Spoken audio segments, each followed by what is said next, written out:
You ever have one of those months where you technically did everything right and your bank account still looks like it got jumped in an alley? Like you didn't go on a crazy vacation, you didn't buy a watch that costs more than a refrigerator, you just lived. And somehow living cost you an extra $800 this month, and you're sitting there staring at your banking app like it personally betrayed you. It's usually not one big mistake either. It's the little stuff, the quiet stuff, the wait, when did I agree to that stuff? It's Monday, you're exhausted, work was chaotic, you didn't meal prep because you're not a robot, and your Sunday disappeared into laundry, errands, and that one weird task where you had to return something you never even wanted in the first place. So you ordered delivery. Again. Then your friend texts you about a birthday dinner you can't really skip. Then you remember your car insurance is due. Then your credit card autopay hits for a number that feels disrespectful. And you start doing that adult thing where you pretend not to panic, but you absolutely panic a little. I'm Morgan, and I spend way too much time thinking about money, like the psychology of it, the sneaky patterns, and why it's so easy to feel fine financially while still not actually getting ahead. And what I've noticed is this. After 30, a lot of people don't get broke because they're reckless. They get broke because they're leaking. Tiny leaks everywhere, like a slow drip under your sink that you ignore because it's not that bad, until the cabinet floor caves in and you're suddenly calling a plumber at 9 p.m. on a Tuesday. What I want to do today is help you spot 7 expenses that are especially dangerous after age 30. Not because they're immoral or because you're not allowed to enjoy life, but because they quietly trade your future flexibility for present comfort. And once you see them, you can't unsee them. So if you've ever wondered, why do I make more money than I used to, but somehow feel more stressed? Yeah, this is probably why. Let's get into it. Section 1. The I deserve it car payment. Let's start with the one that hurts a little because it's so normal now. The car payment. And I know, some people hear car payment and immediately go, Morgan, don't start, I need my car. And you do. In most places, you genuinely do. This isn't one of those fantasy finance videos where you're supposed to bike to work in the snow while carrying your groceries in a basket like a 19th century protagonist. But here's what changes after 30. The car stops being a transportation decision and starts becoming a lifestyle decision. Because around 30, you get tired. You get busier. Your standards change. You start thinking, I'm not driving a beater anymore. I deserve something reliable, something safe, something that doesn't make a noise every time I turn left. Totally fair. But the trap is when reliable quietly becomes expensive, and safe quietly becomes fully loaded, and I deserve it becomes a monthly payment that eats your future. Here's a story you've probably seen in real life. A friend of mine, smart, hardworking, not impulsive, went to buy a car because their old one started having issues. They were like, I'm being responsible. I'm upgrading before it becomes a money pit. Great.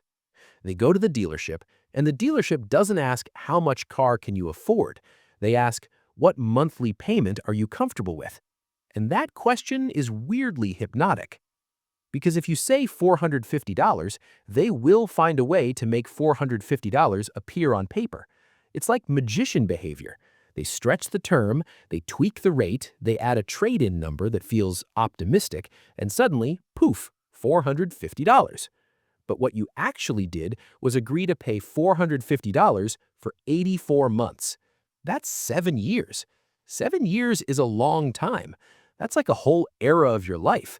You could meet someone, move cities, change careers, have a kid, have 2 kids, develop a hatred for cilantro, and you'll still be paying for the same car. The concept here is simple. The car payment isn't just a payment, it's a lifestyle lock. After 30, flexibility becomes valuable, not nice, valuable, because life gets more complex.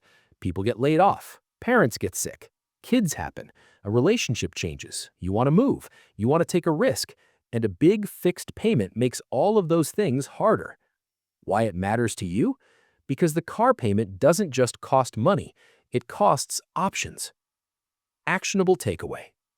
If you're buying a car, set the rule based on total price, not monthly payment.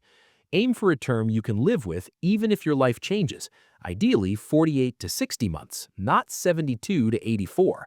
And if you already have a big payment, don't shame yourself. Just treat it like a project. Refinance if your credit improved, pay extra principal when you can, or plan your exit. I'm keeping this car until it's paid off, and then I'm driving it until the wheels file for divorce. Little personal reflection. I used to think a nice car would make me feel ahead.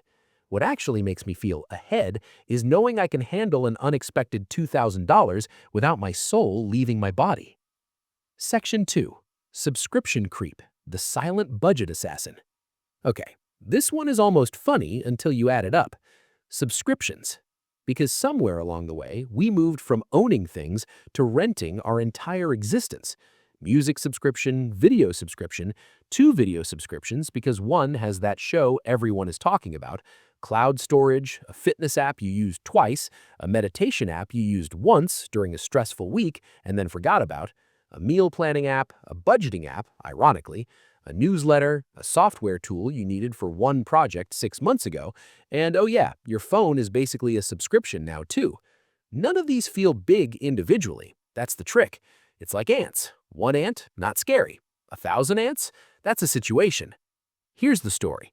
You sign up for a free trial because you're like, sure, I'll cancel, and then you don't, because life happens, and cancellations are designed like escape rooms. You have to click Account, then Settings, then Billing, then Are you sure, then Tell us why, then Would you like 50% off, then We'll miss you, then you're exhausted and you're like, fine, take my money, leave me alone.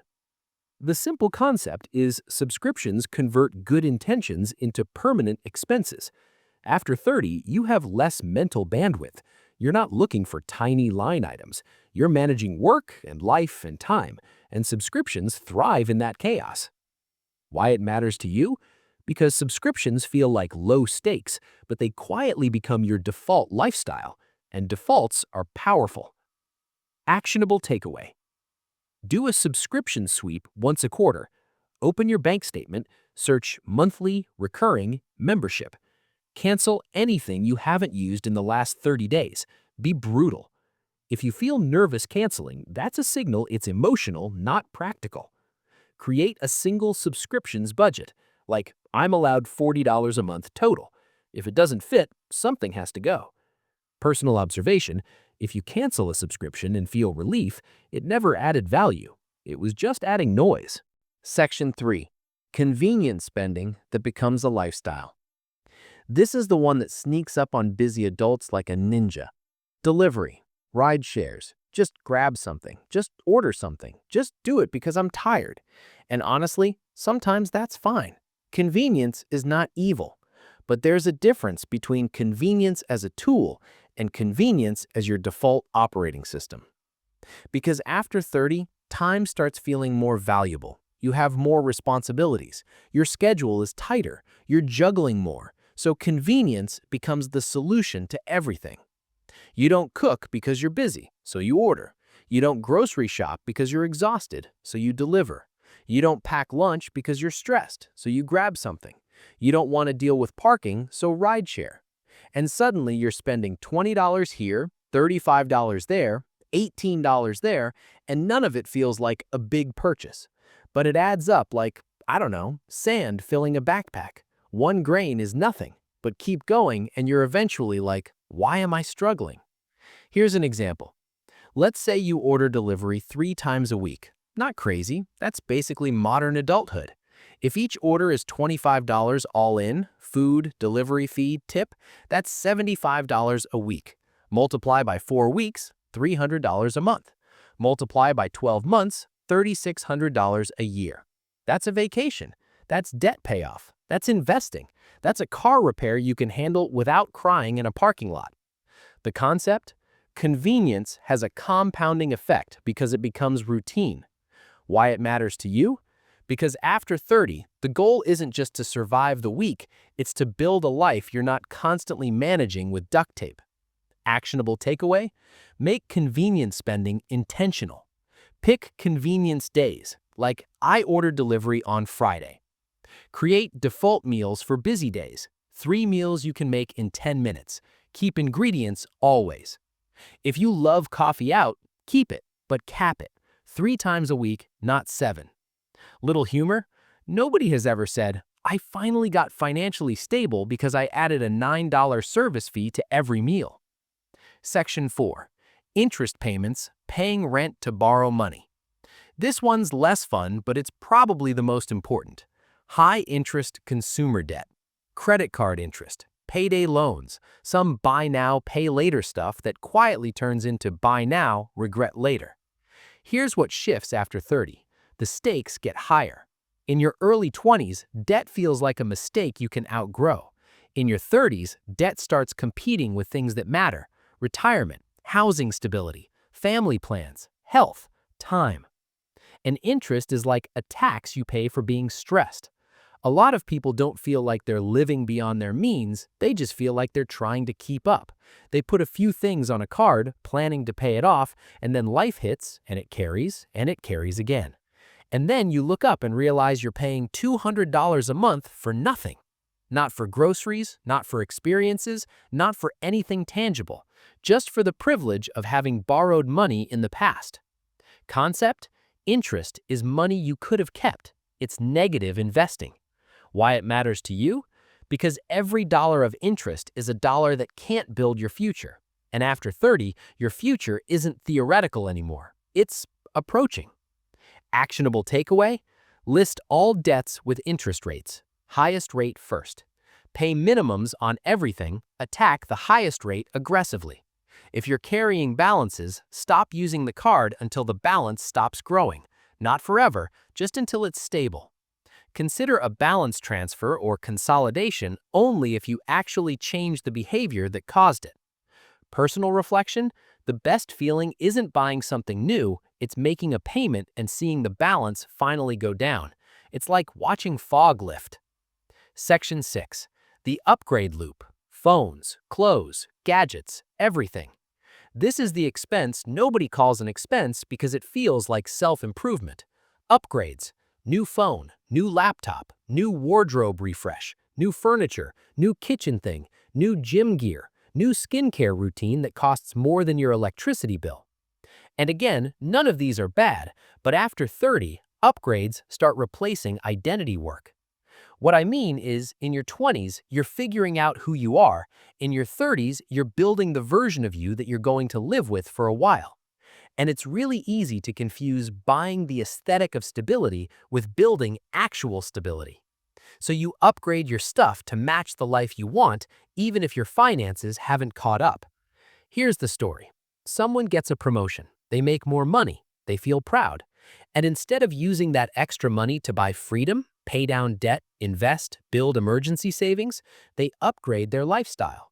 Bigger apartment, better car, nicer clothes, more expensive groceries, more little treats. And now the promotion didn't buy them security, it bought them a new baseline. Concept? Lifestyle inflation turns progress into pressure. Why it matters to you? Because your 30s are prime compounding years. The money you invest now does more work than the money you invest later.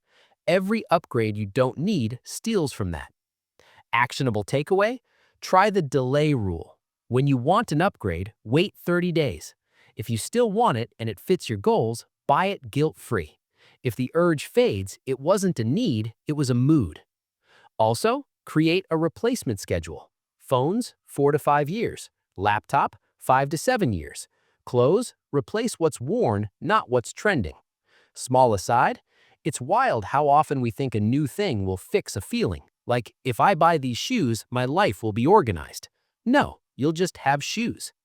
Section 6. Fees, penalties, and adult mistakes you can avoid.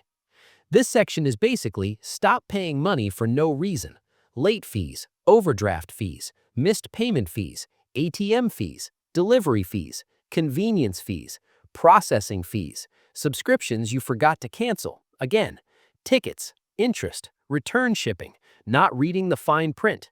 These are the mosquito bites of adulthood. Individually annoying, collectively kind of horrifying. After 30, it's not cute anymore. Like in your early 20s, an overdraft fee is a rite of passage. In your 30s, it's just money you didn't need to lose. Here's a real-life moment. You pay a bill 1 day late because you forgot. Boom, $35 fee. Then, because you paid that, your checking account dips low. Boom, $25 overdraft. Then you transfer money, but it takes a day. Boom, another overdraft. Now you're down $85 because you were busy. Concept: fees punish disorganization. But listen, disorganization is normal. The fix isn't be perfect, it's building systems that protect you from yourself. Why it matters to you? Because after 30, you need your money working for you, not being siphoned off by administrative nonsense. Actionable takeaway: automate minimum payments for all bills. Minimum, always. Set one weekly money check reminder. 10 minutes, same day, same time. Keep a small buffer in checking, like a no overdraft cushion. Use one card for recurring bills so you can monitor them easily. Personal reflection: I used to think automation was boring. Now I think automation is sexy. Nothing is hotter than a bill paying itself while you live your life. Section 7. The neglect tax. Health, maintenance, and future you problems. This is the sneakiest expense of all because it doesn't show up immediately. Skipping doctor visits, ignoring dental checkups, not doing preventative care, avoiding basic car maintenance, putting off replacing tires, ignoring weird noises, not sleeping enough, and then coping with caffeine and takeout and stress shopping. After 30, your body stops being a background character. It starts becoming involved. Like you don't bounce back the same. You don't heal as quickly. You can't just push through everything forever. And the financial part of this is brutal. Small maintenance prevents giant expenses. A dental cleaning is what, maybe $100 to $200 out of pocket depending on insurance? A root canal, that's a different conversation. An oil change costs $60 to $100. A ruined engine is like, hello, I would like to financially ruin your month. A physical therapy visit might cost you a copay. Ignoring a problem might cost you time off work, chronic pain, bigger medical bills, and that really fun experience of arguing with insurance. Concept breakdown. Neglect creates emergency. Emergency is expensive. Why it matters to you? Because money is not just about budgets, it's about resilience, and your health and maintenance routines are literally part of your financial plan, even if nobody frames it that way. Actionable takeaway? Schedule preventative appointments like you schedule work meetings. Put them on the calendar. Build a maintenance fund into your budget. Car, health, home, whatever applies. Even $50 to $100 a month helps. Treat sleep, movement, and nutrition as wealth habits, not because you need a perfect routine, but because burnout is expensive. Small personal observation. Future you is either going to thank you or send you a bill, and future you is petty. In conclusion, so if you zoom out, here's what we really talked about today. Not stop enjoying life, not never spend money, not some weird minimalist purity test. We talked about avoiding the kinds of expenses that quietly steal your options, especially after 30 when life gets heavier and the margin for error gets smaller. The oversized car payment that locks you into a lifestyle you didn't choose on purpose. The subscriptions that nibble at your budget while you are too busy to notice. The convenience spending that turns into your default way of coping with exhaustion. The interest payments that charge you rent for past decisions. The upgrade loop that makes you feel like you're moving forward while your savings stays flat. The fees and penalties that punish you for being human. And the neglect tax, the one that turns small problems into expensive emergencies. And honestly, the reason these matter isn't because you need to optimize every dollar. It's because the goal of money, at least for most of us, isn't to win a spreadsheet competition. It's to buy breathing room. It's to be able to handle life without panic. It's to have choices. It's to make decisions from a place of strength instead of desperation. It's to walk through your day without that constant low-grade financial stress humming in the background like a fridge you can't quite fix. And the weird thing is, you don't usually get that breathing room from one huge breakthrough. You get it by plugging leaks, By noticing what's quietly draining you and gently, steadily redirecting that money toward the life you actually want, whether that's getting out of debt, building savings, investing, moving, changing careers, helping family, taking time off, or just sleeping better at night. So pick one of the 7, just one, not all 7 today. That's too much. You're not a robot. But pick one leak and plug it, and let that be your first proof that you're in control. Because you are, even if it doesn't always feel like it. And I'll be right here talking about money way too much so you don't have to learn everything the hard way.